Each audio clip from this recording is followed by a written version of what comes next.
Bharatiya Janata party झूठ का सहारा लेकर के काम कर रही है।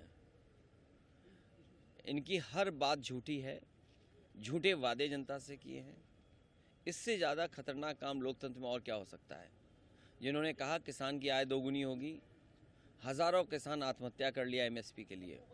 समाजवादी पार्टी जो अपना विज़न डॉक्यूमेंट लेकर के आई, उसमें किसानों के लिए एमएसपी लागू हो।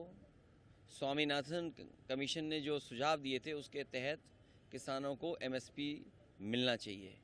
वहीं ये सरकार को स्वीकार करना चाहिए कि 10 साल में सबसे ज़्यादा बेरोजगारी बढ़ी है और बेरोजगारी का पैमाना ये है कि आज 90% नौजवान बिना नौकरी बिना रोजगार के हैं।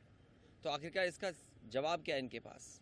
और उत्तर प्रदेश तो वो स्टेट बना है जिसमें सबसे ज़्यादा पेपर लीक हुए हों, और पेपर लीक करने में भी बीजेपी के लोग हैं। जहाँ जहाँ बीजेपी की सरकार थी वहीं योजनाएं बनी, वहीं पर बच्चों को पेपर दिया गया। तो आज किस मुंह आकर के कह रहे हैं कि उन्होंने 10 साल में नौजवानों को नौकरी रोजगार दिए हैं। अभी हाल में ही जो पेपर लीक हुआ है, जो खुलासा हो रहा है, उसमें खुलासा ये है कि जहाँ पर हुआ वहाँ बीजेपी की सरकार, जिन लोगों ने पेपर लीक किया वो बीजेपी से संबंधित लोग हैं। ये सरकार की नियति नहीं रही है नौकरी देने की, क्योंकि नौकरी देंगे तो आरक्षण मिलेगा और आरक्षण ये देना नहीं चाहते, इसलिए जानबूझ करके नौजवानों का भविष्य अंधकार में डाल रहे हैं।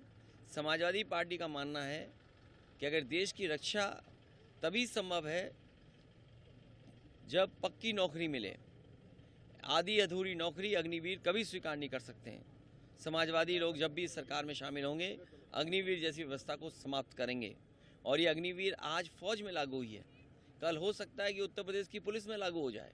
वहाँ 4 साल के बाद बाहर कर रहे हैं, उत्तर प्रदेश में हो सकता है पुलिस पीएससी में 3 साल के बाद बाहर कर दें। तो ये वो सरकार है जो नौकरी नहीं देती है, और अगर नौकरी मिल गई तो नौकरी आपकी छीनते हैं। सर, भाजपा 80 की 80 सीटें जीतने का दावा कर रही है। दावा तो वो ये कह रहे हैं कि आय दोगुनी हो गई किसानों की।